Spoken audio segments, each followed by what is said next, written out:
Amados irmãos, em reverência a essa palavra maravilhosa que vai ser lida aqui, está no Salmo 126. Vamos abrir o nosso coração para essa palavra maravilhosa. Todos já estão de pé. É um consolo para os que choram. Quando o Senhor restaurou a sorte de Sião, ficamos como quem sonha. Então a nossa boca se encheu de riso e a nossa língua de júbilo.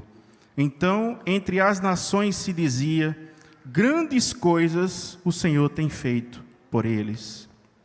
Com efeito, grandes coisas fez o Senhor por nós, por isso estamos alegres.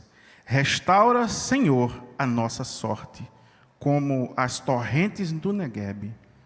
Os que com lágrimas semeiam, com júbilo ceifarão. Quem sai andando e chorando, enquanto semeia, voltará com júbilo, trazendo os seus feixes. Essa é a palavra do Senhor e por ela damos graças a Deus. Com muito louvor, com o coração cheio de alegria, vamos escutar a palavra que o Senhor colocou no coração do nosso amado reverendo Luciano, mas eu só conheço ele como Repolho. Deus abençoe, meu irmão.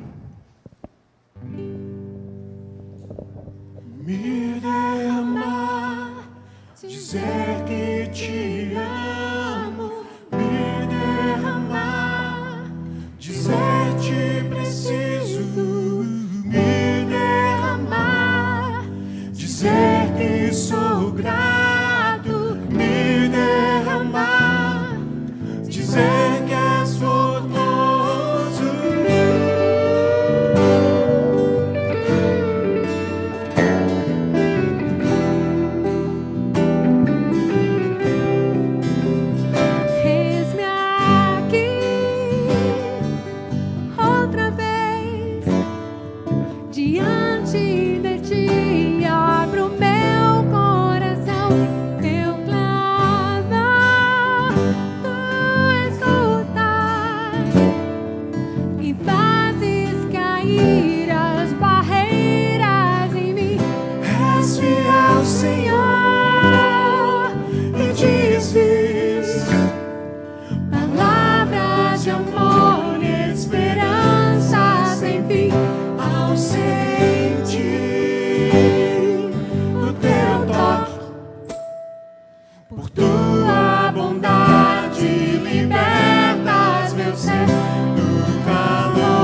derramar, dizer que sou grato. Me derramar, dizer que és formoso.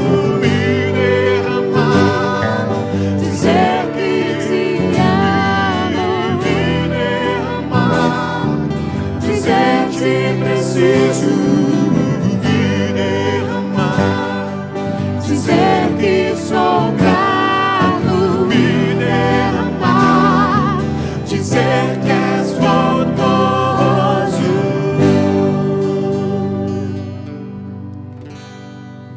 Que essas palavras estejam sempre em nossos corações, Senhor. O reconhecimento de quem Tu és, o reconhecimento de quem somos diante de Ti.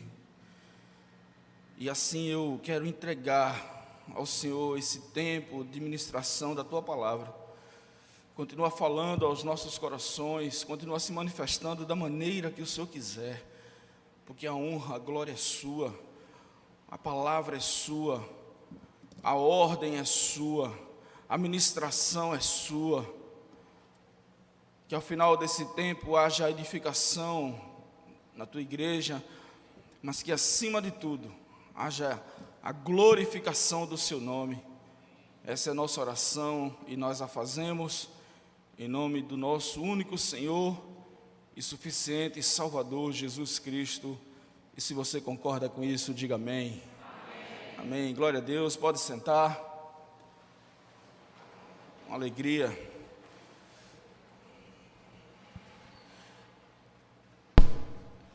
Se o carnaval tivesse acontecendo, nessa hora a gente estava no Recife Antigo. Entendedores entenderão. Mas nós não estaríamos brincando não, viu gente? A gente ia estar evangelizando. Calma aí, deixa eu molhar o bico. Amém. Para o ano tem, se Deus quiser. Glória a Deus. Todo mundo conhece, pelo menos eu acredito, que todo mundo conhece a história do exílio babilônico. Um período muito difícil, vivido pelo povo de Deus, século 6 a.C. Nabucodonosor II invade Jerusalém, leva cativo o povo de Deus. Naquele período, o Império Babilônico era o império que mais se destacava na sua força, na sua grandiosidade. E as conquistas territoriais era algo que excitava, ainda hoje, né? Mas era algo que excitava os poderosos. E a Babilônia vinha crescendo de uma forma absurda. E isso chega em Jerusalém. O povo é subjugado, são levados cativos para a Babilônia. E lá passam 70 anos presos, 70 anos escravizados. Foram duas levas, uma em 598, a outra em 587 a.C. E tudo isso vai acontecendo até que Deus levanta um homem chamado Ciro, o comandante do exército persa.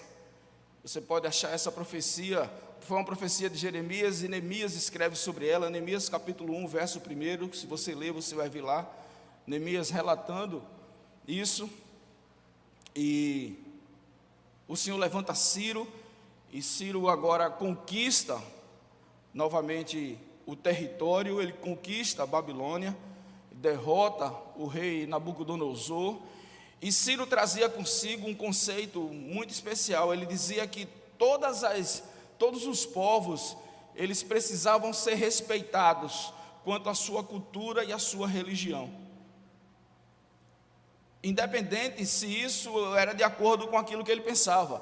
Ele dizia assim: olha, todos os povos e nações precisam ser respeitados em relação ao culto, em relação às suas tradições. E a primeira grande iniciativa de Ciro, depois de conquistar a Babilônia, é dizer ao povo de Deus que todos estavam livres para voltar para Jerusalém. A verdade é que nem todo mundo volta, porque 70 anos, muita gente já tinha se estabelecido na Babilônia. Muita gente ficou na Babilônia, muita gente tinha nascido na Babilônia. E gente que nasceu na Babilônia, cresceu na Babilônia, instituiu família na Babilônia, então não tinha nenhuma ideia do que era Jerusalém. Porém, não foi só desgraças, porque as sinagogas, elas começam a acontecer dentro dessa ideia de cativeiro, né? As pessoas começam a se reunir, as sinagogas, elas nascem dentro desse conceito de aprisionamento territorial. Mas grande parte do povo volta.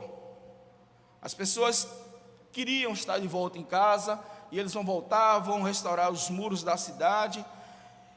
E nessa volta para casa, eles voltam se alegrando, eles voltam salmodiando, eles voltam cantando. E conta-se que o que eles vinham cantando eram salmos, porque os salmos eram as músicas daquela época. Os salmos são poesias, e eram poesias cantadas, poesias declamadas. E existe um grupo de 15 salmos na Bíblia, que são conhecidos como salmos de romagem, ou salmos de romaria, que eram salmos usados nessas procissões, nessas longas caminhadas. E o Salmo 126 é um desses salmos que está dentro desse contexto de salmo de romagem, ou salmo de romaria, como você quiser chamar. Também conhecido como Salmo dos Degraus, porque existia uma uma história que contava-se que quando você chegava no templo de Jerusalém, a partir do átrio das mulheres, para ter acesso ao templo, existiam 15 degraus. E são 15 o número de salmos de romagem, não é? Do 120 ao 134. Esses 15 salmos formam esse grupo de salmos de romaria. Então, eles fazem alusão, cada salmo, cada degrau, um salmo cantado até adentrar ao templo. Mas conta-se que esses salmos também foram cantados quando as pessoas vinham, porque todo judeu ele precisava estar em Jerusalém pelo menos uma festa do ano. Então, muitas pessoas moravam longe, em vilarejos longe, nem todo mundo morava perto. Então, essas pessoas vinham de longe, vinham um grupo para Jerusalém, na Páscoa e qualquer outra festa, a festa do tabernáculo, e eles vinham cantando, vinham celebrando e usando esses salmos. Mas não importa como eles eram cantados, o que importa é que esses salmos, eles são muito lindos. Estava ali, Carlinhos estava lendo, ele olhou para mim e disse: meu irmão, esse salmo é muito lindo. Eu disse, aí só para deixar ele com mais inveja, eu disse assim, e é o meu preferido. O Salmo 126 é o salmo do meu coração. Mas eu não prego ele hoje porque ele é o meu preferido. Eu prego ele hoje porque eu tenho entendido que é uma palavra de Deus para nossos corações hoje. Porque Deus hoje quer falar sobre restauração. O Salmo 126, ele fala sobre restauração. E é interessante porque todos os 15 salmos de romagem, ele traz um tema diferente. Você não encontra nenhum tema repetido nesses 15 salmos. E hoje é dia de falar de restauração. Por isso que o tema dessa mensagem é voltando para casa. Prepare o seu coração para aquilo que Deus vai falar para você hoje. Porque você hoje quer restaurar a nossa história. Deus quer restaurar aquilo que em algum momento foi mortificado. E eu fico imaginando, André, que o pessoal vinha voltando e vinha alguém feito tu assim na frente com violão. Aí de repente é aquele momento em que o cara já não sabe mais o que tocar. Aí sempre tem aquele cara feito Tiago Glass, né, que fica lá atrás. E aí eu fico imaginando que alguém diz assim: toca o 126. Aí o cara começou a tocar o Salmo 126. Mas o que é que essas pessoas vinham cantando? O que é que o Salmo 126 fala para a gente? E eu quero ver isso com vocês agora. Se possível, deixe sua Bíblia aberta, para que a gente possa ir acompanhando. E a primeira coisa que essas pessoas cantavam, a primeira coisa que eles declaravam, era que eles, a partir de agora, eles tinham uma perspectiva correta de futuro. O verso 1 do Salmo 126, ele diz assim: quando o Senhor restaurou a sorte de Sião, ficamos como quem sonha. Sião aqui é o povo de Deus. Eles estão dizendo, quando o Senhor restaurou a nossa sorte, quando o Senhor mudou a nossa situação, nós ficamos como quem sonha. E como quem sonha é quando você tem aquele sonho. Já teve aquele sonho que você acorda e você fecha os olhos e deita para tentar continuar o sonho? Já viveu essa experiência? É essa a ideia. É aquela coisa maravilhosa que lhe alcança. Opa, está repreendido. E aí, sei lá o que é isso. E aí, essa ideia de sonho, essa ideia de coisa boa acontecendo, essa ideia de dessa continuidade que você quer ter.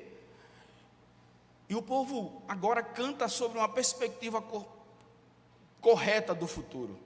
Porque quando ele diz assim, quando o Senhor restaurou, preste atenção nisso. Quando o salmista diz, quando o Senhor restaurou, ele não está falando apenas em mudar uma situação. Quando o texto diz, quando o Senhor restaurou a sorte de Sião, ele não está falando que o povo estava aprisionado e agora ele está livre para caminhar.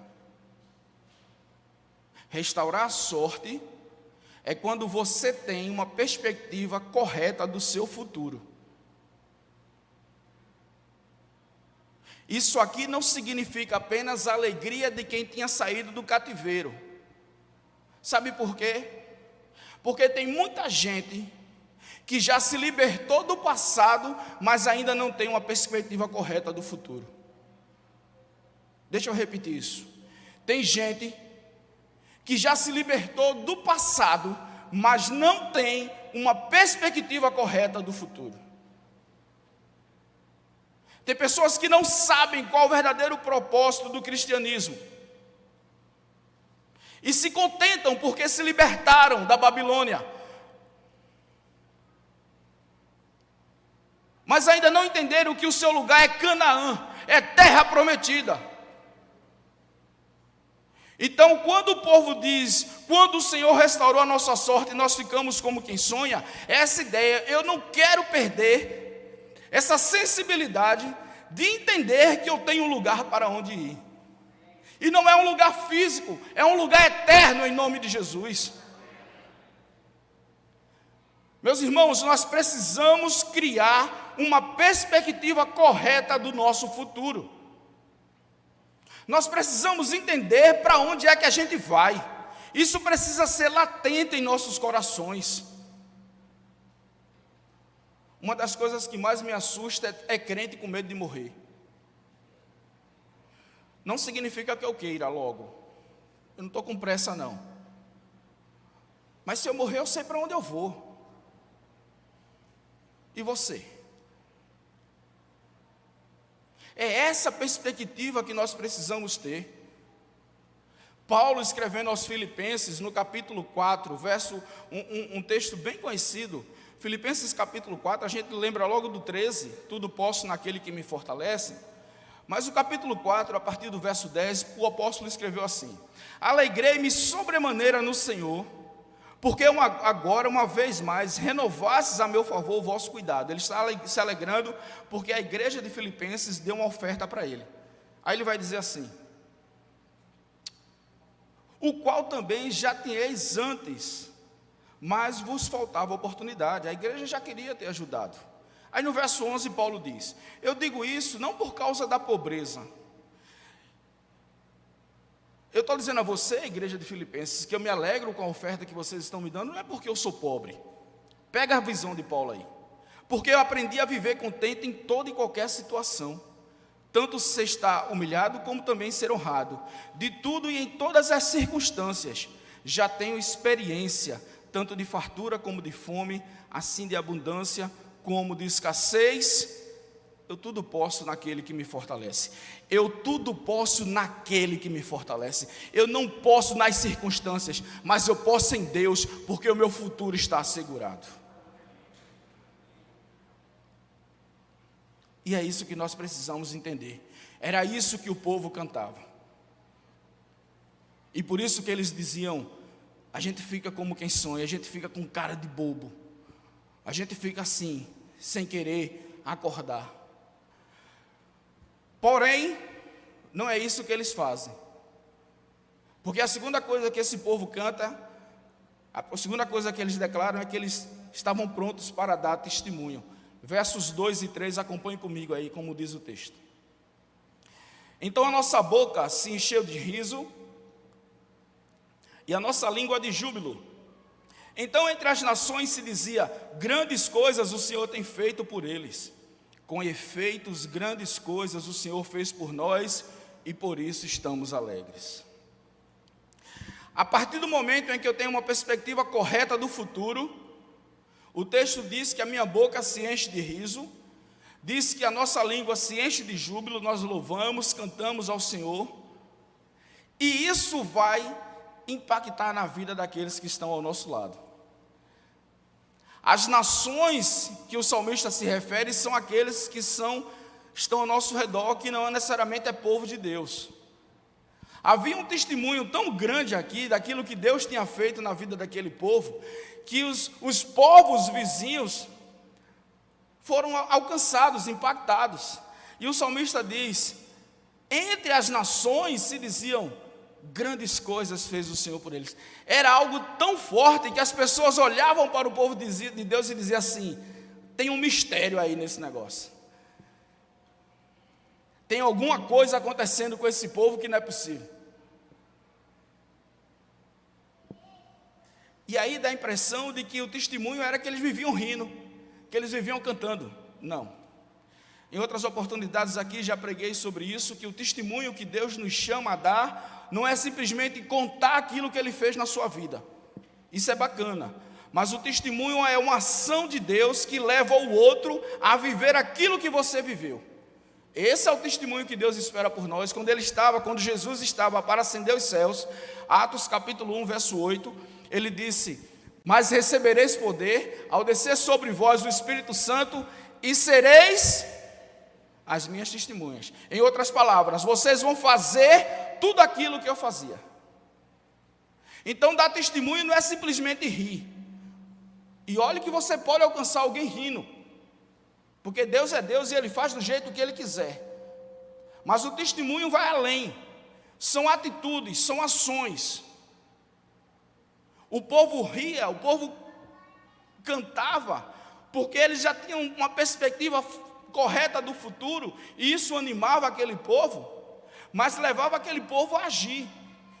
E isso é que chamou a atenção dos povos vizinhos. E eles diziam: alguma coisa está acontecendo aí. E aí o povo aproveitou a oportunidade, porque o verso 3, o povo diz: com efeito, grandes coisas fez o Senhor por nós. Com certeza, grandes coisas fez o Senhor por nós. Com certeza, grandes coisas o Senhor tem feito por nós. E eu quero dizer que no nome de Jesus, Deus vai te dar oportunidade para que essa semana você diga: com certeza, Deus tem feito coisas grandiosas na minha vida.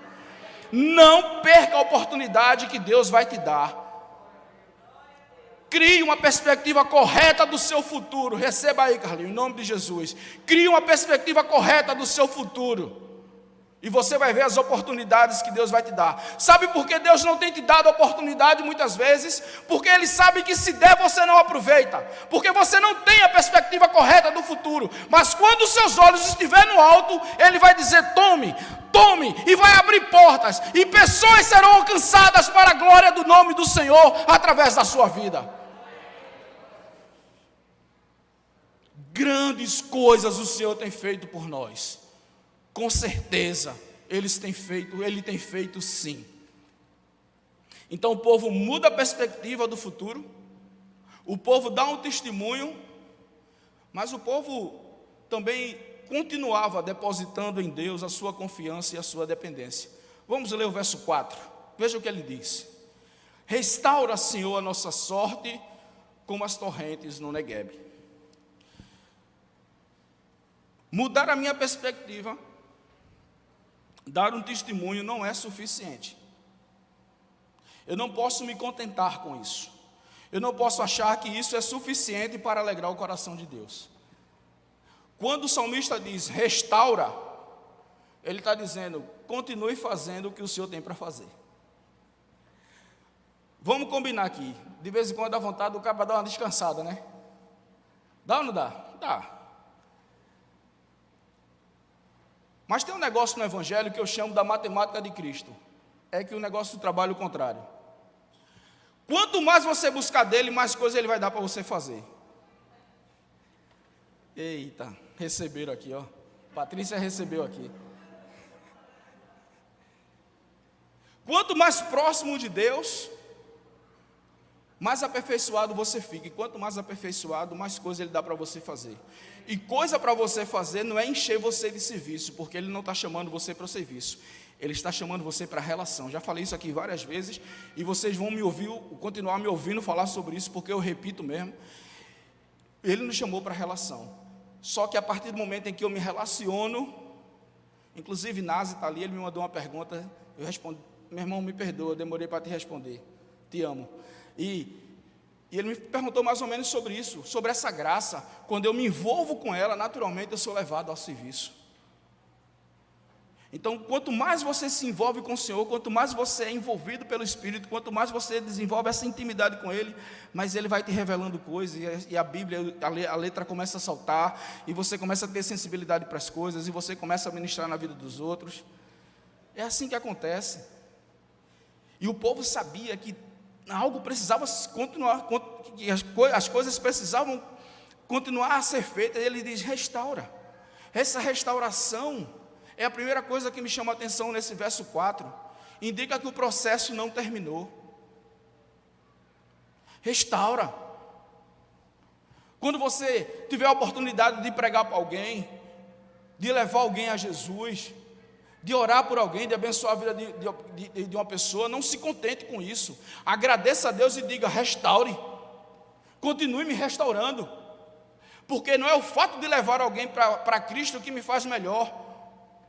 Senhor, a nossa oração hoje é essa aqui, em nome de Jesus: continua restaurando, continua restaurando. A segunda coisa que me chama a atenção nesse verso é que o salmista entende que precisa restaurar, e a segunda coisa é que ele entende a sua situação. Perceba, a gente está falando de um povo com uma perspectiva correta de futuro. Nós estamos falando de um povo que testemunhava, mas que sabia que a sua condição era de deserto. E às vezes a gente prega uma palavrinha, sobe no púlpito, faz uma pregação, o povo dá glória a Deus e você enche o peito achando que você é demais. E o salmista está dizendo: restaura como as torrentes do Neguebe. Você sabe o que é o Neguebe? O Neguebe é um deserto. Mais de 50% do território israelense é alcançado pelo Neguebe, um deserto. É isso aqui que o salmista está dizendo, é isso aqui que o povo está cantando. Senhor, a gente é terra seca, mas nos alcança, nos restaura. E nos restaura como as torrentes. Quem tem curiosidade, eu sei que Renan vai fazer isso quando ele chegar em casa. Entra no YouTube hoje e coloca assim: torrentes do Neguebe. Em um determinado momento no ano, as chuvas caem sobre aquele lugar, os rios transbordam e todas as águas fluem para o Neguebe. E o Neguebe se enche. Gente, um deserto é totalmente tomado por águas torrenciais, é a coisa mais linda do mundo. E quando as águas baixam, aquilo que é deserto vira pasto verdejante. Aleluia. O salmista diz assim: eu sou terra seca, mas eu quero restauração e eu quero ser pasto verdejante na vida do outro.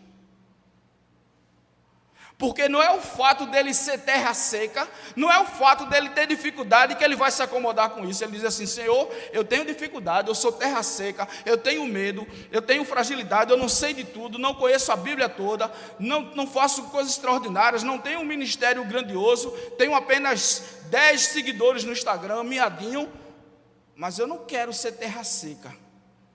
Eu quero ser usado pelo Senhor. E quando você diz que quer ser usado por Ele, segure.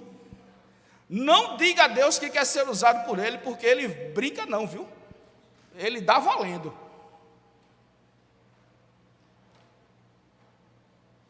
E a terceira coisa que me chama a atenção nesse verso 4, é que além de pedir a restauração, além de reconhecer a sua condição, o povo pede a quem pode dar. Restaura, Senhor. Porque às vezes a gente vai buscar ajuda onde não deve buscar. Por favor, não estou dizendo aqui que você não pode conversar mais com ninguém, mas vai buscar ajuda de quem pode te dar ajuda. Restaura, Senhor, a nossa sorte, a nossa história. Somente Deus é que pode transformar você de deserto para pastos verdejantes. E sabe como é que Ele faz isso? Quando nós entendemos a mensagem da cruz e o convidamos para morar em nós. E Ele vai, viu? Porque se tem um cabo que gosta de morar na gente, é Ele. Pense num cabo que gosta de estar junto, é o tal do Jesus, na pessoa do Espírito Santo. E eu finalizo essa mensagem falando da quarta coisa que o povo cantou: que eles não olhavam as circunstâncias do momento. Versos 5 e 6, vamos ler, veja o que dizem. Os que com lágrimas semeiam, com júbilo ceifarão. Quem sai andando e chorando enquanto semeia, voltará com júbilo, trazendo seus feixes. O povo tem a perspectiva do futuro, o povo dá testemunho, o povo entende que precisa continuar sendo tratado, e eles não olham as circunstâncias do momento. Talvez esse ponto seja o ponto mais difícil de ser tratado, porque nós somos de uma geração muito circunstanciosa. Vamos ser sinceros, nós somos de uma geração muito imediata. Nós somos uma geração que não sabe mais esperar. Nós somos uma geração que não colocamos mais a mão na massa. Compramos o pré-cozido, compramos o miojo que precisa apenas de 3 minutos. Nós não precisamos mais levar as crianças para a cozinha para tentar fazer algo com eles, porque, afinal de contas, podemos passar na padaria e comprar uma bela torta. E são coisas pequenas do nosso dia a dia, mas que falam muito sobre a nossa realidade imediata. Nós somos circunstanciosos demais. Queremos a facilidade. Uma geração que não consegue mais esperar. E esperar em Deus, aí que danou mesmo. E quando Ele não faz, eu quero fazer do meu jeito.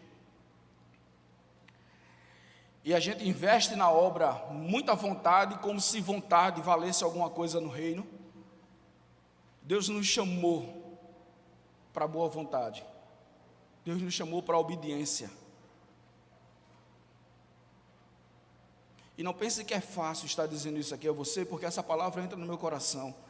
E eu sei, eu lembro, o Espírito me traz à memória, às vezes em que eu precisei obedecer e simplesmente disse, não, mas eu acho que Deus vai se agradar por isso.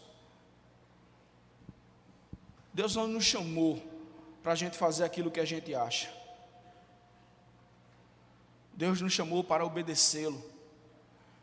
E os versos 5 e 6 falam sobre isso. Falam sobre um processo que precisa ser respeitado. O povo passou 70 anos, eu não sei se eles tinham ideia que seria 70 anos. Moisés peregrinou 40 no deserto. Não precisa me responder não, mas quanto tempo você está esperando? Não saia do seu lugar achando que é na boa vontade, não saia do seu lugar achando que é do jeito que você acha, afinal de contas você tem boas intenções. Saia do seu lugar quando Deus der a ordem. Enquanto Ele não der a ordem, lágrimas vão sair dos seus olhos, sim. Você vai andar, vai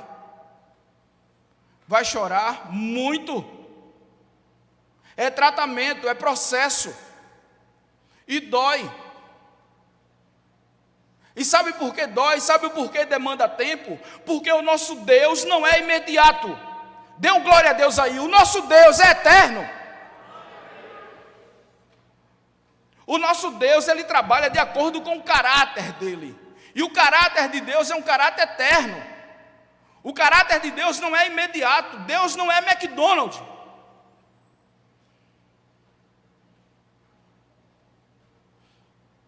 Pastor, está difícil. Eu sei, querido. Eu sei. Eu sei porque eu também tenho as minhas dificuldades e limitações, os meus medos.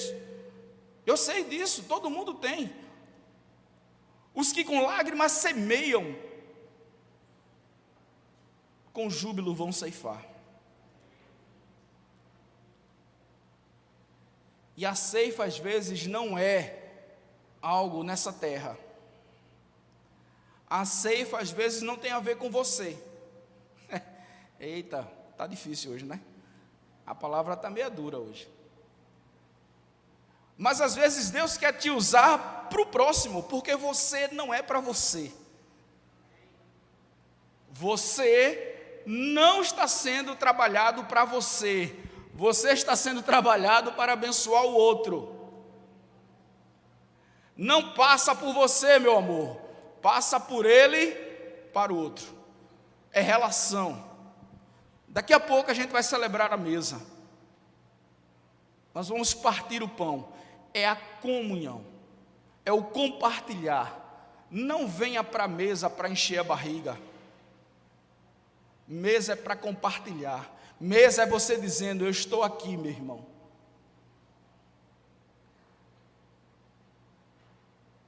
quem sai andando e chorando, e eu sei que tem muita gente nesse processo agora, fique firme, vai voltar com júbilo, trazendo seus feixes para a glória do nome do Senhor.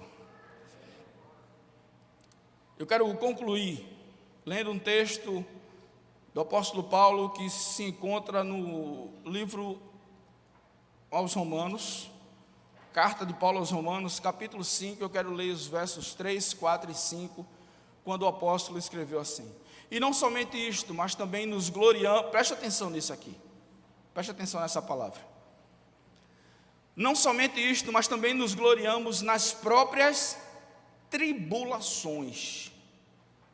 Vê o nível do negócio, o cabra se alegrar na tribulação, sabendo que a tribulação produz perseverança, e a perseverança, experiência, e a experiência, esperança, e a esperança, que é Jesus Cristo, não confunde, porque o amor de Deus é derramado em nosso coração pelo Espírito Santo que nos foi outorgado. Eu quero orar com você. E eu quero, no nome de Jesus, não na minha força, não na minha ousadia, mas na ousadia do Senhor, eu quero desafiar você hoje. E desafiar muita gente que está em casa. Muita gente que se acomodou. Muita gente que não quer mais voltar para a casa do Senhor, porque perdeu a perspectiva de futuro. Pessoas que estão em casa, que se comportam como aqueles que não voltaram para Jerusalém, que preferiram o conforto da Babilônia. E devagarzinho a gente vai perdendo o senso de comunhão, porque a igreja não é algo feito por homens, a igreja é do Senhor. E a gente vai perdendo esse senso, e a gente, quando perde o senso de comunhão, a gente perde a própria comunhão com Deus. E a gente não sabe mais o que é futuro. Deus é o mesmo, está tudo certo, Ele me ama a si mesmo. E a gente começa a fazer da nossa vida espiritual uma coxa de retalhos. E a gente já não tem prioridade naquilo que o Evangelho propõe de verdade. Nós temos muitos planos para esse ano. Como o Ivan pregou semana passada, quem esteve aqui ou quem esteve em casa que ouviu vai lembrar, que ele disse que a Bíblia nos chama a fazer planejamento, sim, mas Deus dá a resposta final. E talvez o Senhor nos dê uma sinalização positiva para a gente fazer. E a gente precisa estar pronto. E se Ele não der, a gente está pronto. Está pronto porque a vida está aí. Pessoas vão passar por nós, aqui e lá fora. E nós precisamos nos manter firmes. Esse tempo de restauração, não pense que é algo pontual. Nós precisamos sempre estar sendo restaurados. E eu quero desafiar você hoje, que está em casa, você que está aqui, que veio por algum motivo, talvez veio porque não estava fazendo nada, e seja sincero, ninguém está aqui para te condenar, não é nossa função, não é nosso papel. Mas talvez você veio aqui porque não estava fazendo nada, afinal de contas, dá para ir na igreja, mas que está com o coração ainda lá na Babilônia. Você que de repente está aqui, mas não tem a perspectiva correta do futuro. Você que não tem dado um testemunho. Você que se acomodou e acha que não precisa de mais restauração nenhuma na sua vida. Você que é extremamente circunstancioso, que as coisas só estão bem quando elas estão bem. E é um desafio mesmo. O Evangelho é um desafio. Mas há uma promessa de Deus, das inúmeras, que aquecem meu coração diariamente. Uma promessa feita pelo próprio Senhor, que disse que estaria conosco todos os dias, até a consumação dos séculos. Se essa é a sua condição, eu quero desafiar você a ficar de pé, que eu quero orar com você. Glória a Deus. Hoje é dia de voltar para casa. Aleluia. Louvado seja o nome do Senhor. Eu quero que você feche seus olhos. Eu quero que você esqueça realmente quem está do seu lado. Não se preocupe com quem está do seu lado. Se é um cônjuge, um amigo, uma família, não importa. Porque esse tempo é seu com o Senhor. E eu quero que você comece aí, no seu coração, confessando para Ele aonde você errou. Qual é a parte da Babilônia que ainda está em você? Faça isso, que eu vou orar. Em nome de Jesus. Senhor, muito obrigado por essa palavra. Obrigado por essa ministração de graça, de cuidado, de amor que o Senhor liberou sobre nós hoje. Eis os teus filhos, as tuas filhas que reconhecem que alguma parte da Babilônia ainda se encontra neles, mas que hoje sai no nome de Jesus. Porque hoje é dia de voltar para casa. Hoje é dia de voltar para Jerusalém. Hoje é dia de cantar as maravilhas do Senhor. Hoje é dia de restaurar a nossa perspectiva de futuro. Hoje é dia de dar testemunho daquilo que o Senhor tem feito por nós. Hoje é dia de entender que o seu trabalhar, que o seu processo é constante. Hoje é dia de não olhar mais as circunstâncias, de glorificar o Senhor na tribulação, sabendo que ela vai gerar na gente uma experiência, e essa experiência vai gerar na gente uma esperança, e essa esperança não falha, porque ela é encarnada, ela é Jesus Cristo, o pão vivo que desceu do céu para nos alimentar. Traz renovo e restauração, porque é isso que esse salmo propõe. Queremos sair daqui cheios.